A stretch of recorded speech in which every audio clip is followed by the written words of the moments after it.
Sabe, todos nós temos uma obra que é especial pra gente, uma obra que podemos chamar de favorito. Eu tenho vários favoritos em diversas mídias, mas se eu tivesse que pegar a minha obra favorita, bom, a resposta seria Bleach. Bleach não só é meu mangá favorito, é uma obra que transcende e me influencia em diversas coisas da minha vida. Mas toda vez que essa resposta vem à tona, muitos me questionam os típicos perguntas como você gosta de Bleach? Afinal de contas, mesmo nessa má fama, será que você não está sendo diferentão? Ou, de maneira mais fácil, me perguntam, o que faz de Bleach tão especial?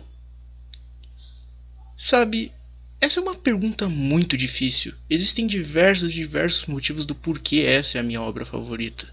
Mas dentre eles existe um tema que mexe comigo e eu acho que é de um extremo valor e que muitas das vezes eu posso usar como um tema principal da obra.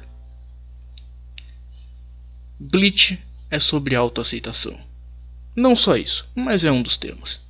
Bleach é uma obra que comenta muito sobre a autoaceitação, a ideia de que você tem que compreender que tudo que lhe faz parte, você não deve negá-la, a simplesmente aceitá-la, aceitar os seus erros e, acima de tudo, aceitar que os erros fazem parte de um indivíduo e, quem sabe, esses erros e falhas de alguém, na verdade, sejam virtudes. Você deve olhar as virtudes em tudo e todos e ver que no final das contas todos somos diferentes.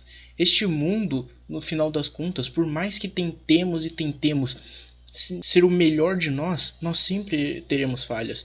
E acima de tudo, nós teremos sempre a perspectiva de que tudo é subjetivo. Para compreender melhor essa ideia, eu vou utilizar de alguns conceitos utilizados na série. Conceitos como a Zanpakuto, as espadas de Bleach. Os Shinigamis precisam ser capazes de materializar e subjugar o espírito de sua Zanpakuto. Isso geralmente leva de 10 anos ou mais para ser alcançado. Basicamente, a ideia da Zanpakuto é uma perspectiva de que você precisa compreender mais a si mesmo para assim se tornar mais forte.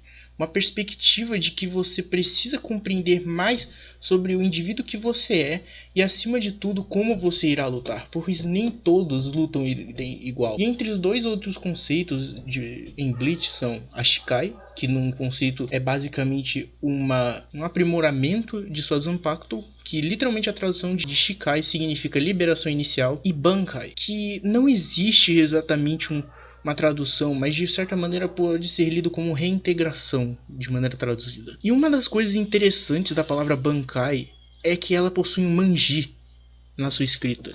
Manji é um símbolo budista, mas acima de tudo, o manji é um conceito que podemos compreender como a ideia de seguir os passos do Buda, ou seja, aquele que é iluminado, para assim você ir de caminho para uma iluminação.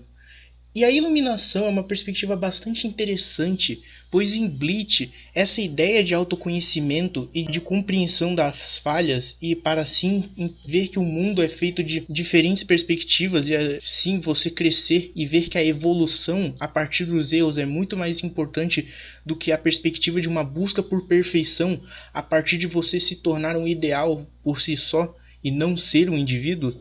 Isso é uma das coisas que Bleach comenta. Muitas das vezes, se perceber, personagens que são bem resolvidos consigo mesmos, como Shunsui, Urahara, Mayuri, dentre outros, você tem essa perspectiva de que muitos deles não têm problemas com suas Zanpakutos, nem sequer com suas Shikais, ou muito menos com suas Bankais. Essa perspectiva de que uma lâmina basicamente representa a perspectiva subjetiva de um indivíduo e como ele se manifesta na hora de lutar pela sua vida.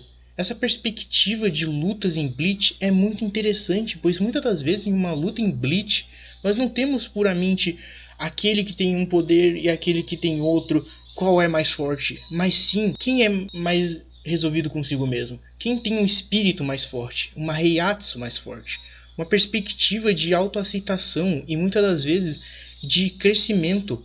Bleach é uma história sobre amadurecimento, se formos pensar. E aí entra alguns personagens que eu gostaria de comentar um pouco sobre, que podem servir basicamente para melhorar essa discussão. Zaraki Kenpachi é um personagem que todo mundo ama, e muitas das vezes essa perspectiva meio vazia de que ele é badass, mas ele é um personagem bastante interessante para mim, sabe? O Kenpachi ele é um personagem que muitas das vezes ele nem sequer sabe direito quem ele é.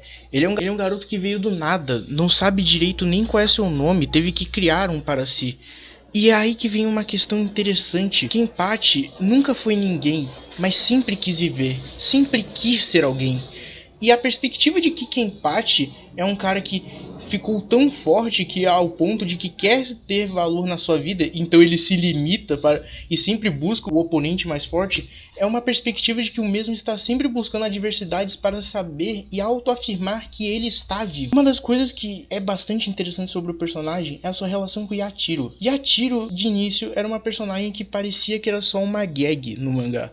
Era uma personagem que vivia com Kenpachi e muitas das vezes você tinha essa perspectiva de que ela basicamente levava ele para momentos de comédia e de alívio cômico da série. Mas em um certo ponto descobrimos que Yatiro nada mais é do que a Bankai de Zaraki. E aí que vem uma questão. Uma das piadas mais recorrentes entre Kenpachi e Yatiro é a perspectiva de que ela sempre o levava para um caminho errado. Ela sempre fazia ele se perder. Ele confiava demais nela e ela levava a ele a se perder. No momento em mais chave da série, quando o mesmo está compreendendo mais a si mesmo, quando ele luta contra o Unohana e derrota a mesma, e quando ele luta contra o Grammy, e quando acima de tudo o mesmo pela primeira vez não só usa sua Bankai, mas usa principalmente a sua Zanpakuto, você tem essa coisa principalmente desse rapaz finalmente se autoaceitando.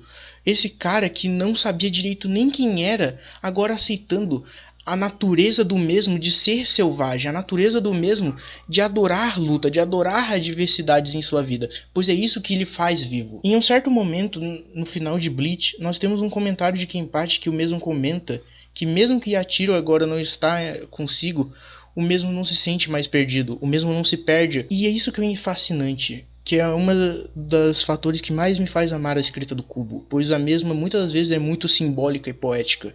Essa ideia de que o mesmo era levado por confiar demais em outro, em levar a si em outros caminhos da vida, e agora que o mesmo aceitou a si mesmo, ele não se perde mais. O mesmo segue o próprio caminho que ele decidiu seguir. Mesmo que Yatiro fosse parte dele, o mesmo não sequer sabia, até porque ela não parecia consigo mesmo. Ele só se deixava levar por aquilo que lhe era dito para onde ir. Agora ele consegue andar com as próprias pernas. E ele consegue encontrar aquilo que ele mais ama em sua vida. Outro personagem que eu queria citar é Renji. Renji é um personagem bastante fascinante em Bleach, pois o mesmo faz parte de um dos simbolismos mais importantes da série, o quadro do artista Hakuin, do macaco olhando para o reflexo da lua na água. Porque nessa situação, basicamente de maneira, podemos dizer que Renji representa esse macaco. Porque nesse quadro nós temos uma lenda desse macaco que olhou para a água, viu o reflexo da lua, e assim acreditou que aquele reflexo era sua verdade. Ele não decidiu olhar para cima e compreender que talvez a lua estivesse lá em cima. A lua de fato realmente não estava naquilo que ele estava vendo. Ele deveria averiguar os fatos daquilo. Existe essa perspectiva principalmente de conforto e acima de tudo de medo de desafiar aquilo que já é estabelecido. Renji é um personagem que no início não era ninguém. Ele basicamente vivia no Rukongai. Ele era basicamente considerado um marginal. Mas o mesmo ascendeu, o mesmo virou um vice-capitão. Mas, e que entra uma das coisas que eu mais amo no personagem do Renji. Em sua Bankai, Zabimaru, uma das coisas que representa o espírito de Zabimaru é um macaco com uma cobra em sua cauda. E isso representa muito para o personagem do Renji.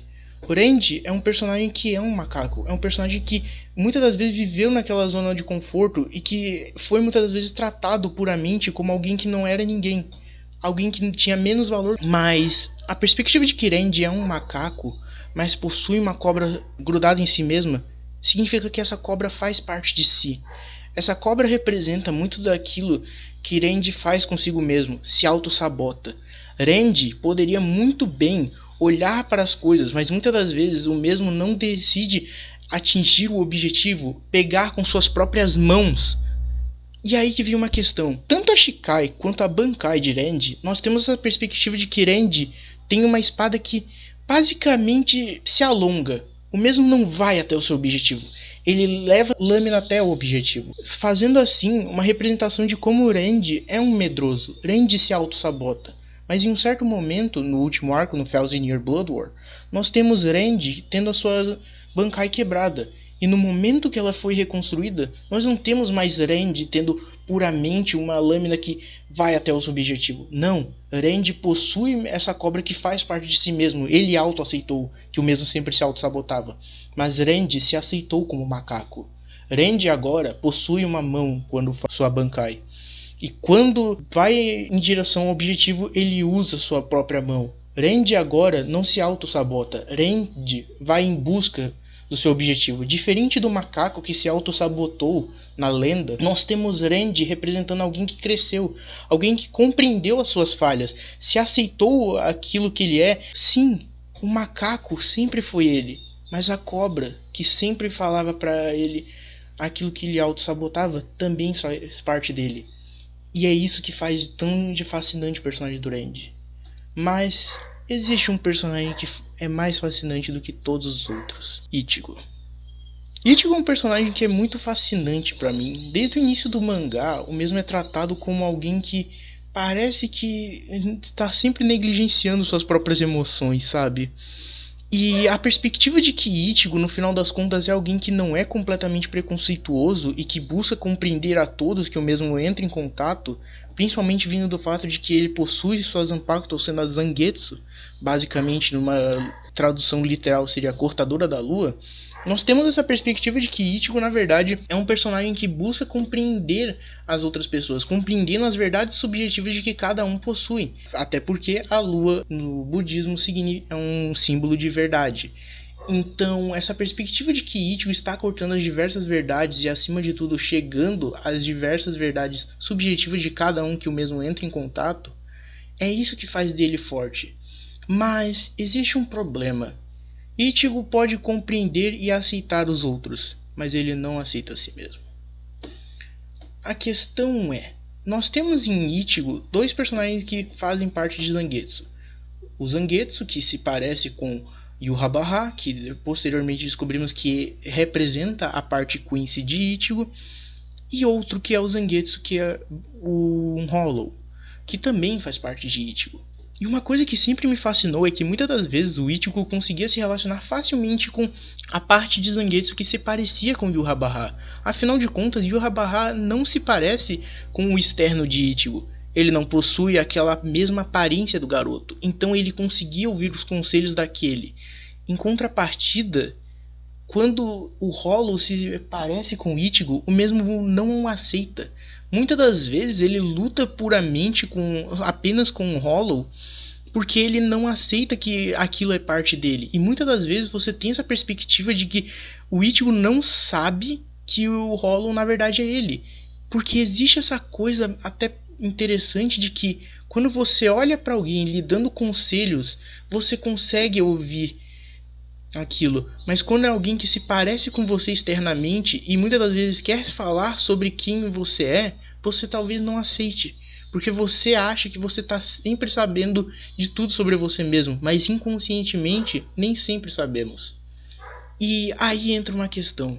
Em um certo momento que a Bankai de Ichigo é quebrada, Ichigo necessita ir de encontro às suas origens. Basicamente, Ichigo precisa compreender aquilo que deu a vida a ele. Então Ichigo descobre o passado de sua mãe com seu pai. Ichigo descobre que ele é fruto da ânsia por proteger que basicamente Masaki e Shin possuíam. Os mesmos só se encontraram porque ambos queriam proteger algo. E no final das contas culminou num relacionamento. Relacionamento esse realmente de um amor válido. E desse amor nasceu Ichigo. Ichigo Kurosaki significa aquele que protege em primeiro lugar. Uma tradução literal. E essa perspectiva do mesmo tendo que entender a si mesmo, tendo que entender aquele que ele sempre foi desde suas origens, é o que faz fascinante. Eu citei no início que Bankai possui Manji. Se formos olhar na primeira Bankai de Ichigo, Tensa Zangetsu, nós temos um Manji lá. E posteriormente, quando Ichigo cresce novamente e finalmente autoaceita completamente tudo que lhe fez parte e tudo que posteriormente ele fez parte ao longo de toda essa jornada que ele teve no mangá, nós temos aquilo que simboliza a iluminação de Ichigo. Horn of Salvation. Horn of Salvation nada mais é do que a transformação suprema de Ichigo. Ichigo aceita tudo que lhe faz parte, e tudo que lhe faz parte agora consegue viver em harmonia no mesmo. Ichigo aceita tudo que basicamente compreende a ele. E é isso que é muito fascinante, pois contra Yhwach, Ichigo, mesmo aquele que ele está lutando, ele vê virtudes que o mesmo Ling deu ao longo de sua vida. Ichigo não nega que parte dele é Quincy. Afinal de contas, sua mãe foi Quincy. Ele não tem por que se envergonhar de quem a mãe dele foi. Ele não tem que se envergonhar do Hollow, que representa uma parte muito mais instintiva dele. Ichigo simplesmente aceita quem ele é. E é aí que vem uma questão muito fascinante. Eu comentei bastante sobre bancais se quebrarem. E num dos pontos do mangá é comentado que se uma bancai é quebrada, geralmente não se pode ser restaurado. Quase como no momento em que você destrói aquilo que lhe foi o mais alto de compreensão, talvez você precise de um conserto, não literal, mas essa perspectiva de que você precisa compreender mesmo aqueles mínimos detalhes que lhe fez quem você é. Não é à toa que nós temos essa perspectiva no momento do The Bladesmith. Antes, no mangá, nós tínhamos essa perspectiva de que Ichigo não aceitava quem ele é. Então você tinha o capítulo The Blade and Me. Mas quando Ichigo compreende tudo que lhe fez parte, e principalmente a Zangetsu, a busca por entender a todos, a busca por entender as verdades subjetivas de todos, isso nunca foi puramente algo de sua lâmina. Isso foi sempre algo dele. Zangetsu e Ichigo sempre foram um. Isso é uma das coisas que mais eu amo em Bleach. Mas sabe, existem algumas outras. Mas quem sabe na próxima. Bom, um grande abraço e tchau.